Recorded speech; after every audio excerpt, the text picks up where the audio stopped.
I'm 73 years old, and I'm about to tell you something that might upset you. Everything you think you know about getting older is wrong, completely wrong. And the hardest truth?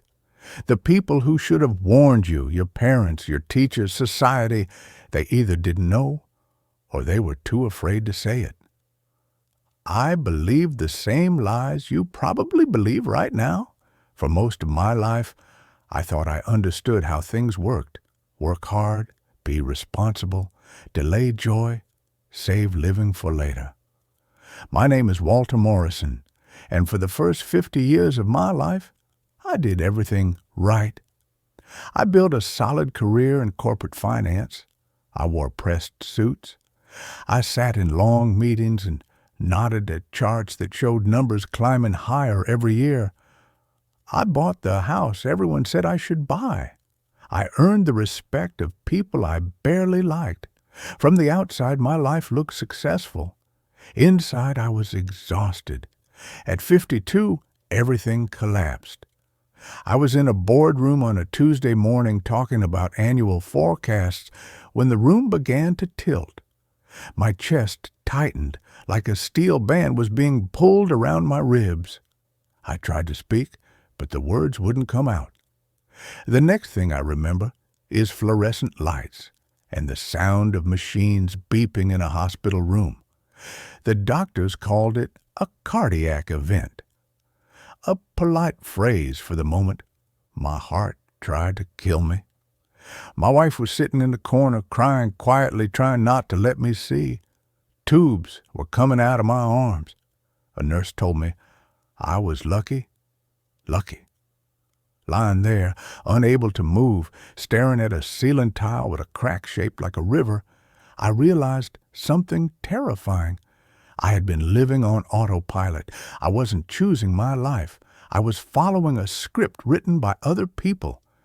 And then a question hit me harder than the heart attack itself. If I had died that morning, what would I have left behind? A mortgage? A retirement account? A resume full of achievements no one would remember in 5 years? That's when I understood the biggest lie we tell ourselves. I have time. I told myself that lie for decades. I'll travel later. I'll slow down later. I'll fix relationships later. I'll start living later. But later kept moving. And while I was busy planning for a future that never arrived, my life was quietly slipping through my fingers. I'm not telling you this to sound wise. I'm telling you this because I'm running out of time, and you still have some left. And what I learned after that hospital bed changed everything I thought I knew about success, happiness, and what really matters. But to understand it, you need to hear what I lost first. After my heart attack, people expected me to feel grateful, and I was. But not for the reason they thought. I was grateful because I finally woke up. For 30 years, I had been chasing something just out of reach. Every promotion promised relief, every raise promised peace, and every achievement delivered nothing. The satisfaction lasted a day, maybe two. Then the emptiness returned, louder than before. I once spent 3 decades climbing a ladder only to realize, too late, it was leaning against the wrong wall. I had a friend named Harold. We started our careers together, same age, same ambition. He worked 70-hour weeks, built a multi-million-dollar company, and kept telling himself he'd slow down next year. Next year never came. He had a stroke at 68. At his funeral, his son stood up and said, "My father was a successful man, but I barely knew him." That sentence still echoes in my head. Here's the truth no one tells you when you're young. Your regrets won't come from the things you failed at. They'll come from the things you never even tried.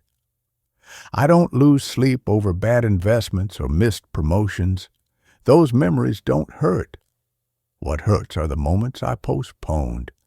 The trip to Italy I canceled because work was too busy. The book I wanted to write but never started. The conversations I avoided because they were uncomfortable. The evenings I chose emails over my children.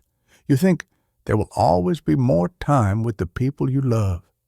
There won't be. My father died when I was 45. We had unresolved tension, years of unspoken words. I kept telling myself we'd talk properly when things slowed down. They never did. One phone call, one heart attack, and suddenly every later became a permanent never. After that hospital stay, I made decisions that confused people. I stepped back from work. I said no to things that looked impressive but felt empty. I said yes to things that scared me. And you know what I discovered? Life doesn't become meaningful when you achieve more. It becomes meaningful when you pay attention. Time with people who matter, work that feels honest, experiences instead of possessions, presence instead of pressure. It sounds simple. I know. I would have rolled my eyes at this advice when I was 30. But simplicity doesn't mean easy. It means true. And the longer you ignore it, the louder the regret becomes. I have grandchildren now, 3 of them.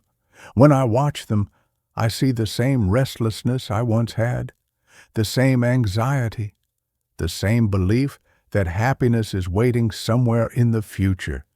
They think they're different. I did too. That's why I'm telling you this. Every single day you're moving closer to the end of your life. That's not meant to scare you. It's meant to wake you up. Time is not renewable, and neither are the people you love.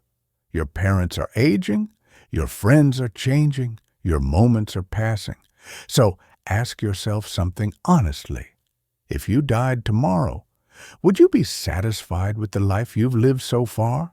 Not impressed, not admired, satisfied. If the answer is no, then what are you waiting for? The perfect time doesn't exist. There will always be bills, obligations, and reasons to delay joy. Life will always be messy. If you wait for clarity, you'll wait forever. If I could speak to my younger self, I wouldn't tell him to work harder. I'd tell him to live braver, call people more, say, I love you without hesitation, take the trip, start the thing, forgive sooner, stop trying to impress people who don't matter. Start now. I'm 73. If I'm lucky, I have a few more years, and I'm at peace, not because I won, but because I finally stopped waiting. That's the irony of life. When you understand time is limited, you finally begin to live. The clock is ticking. What are you going to do with your time?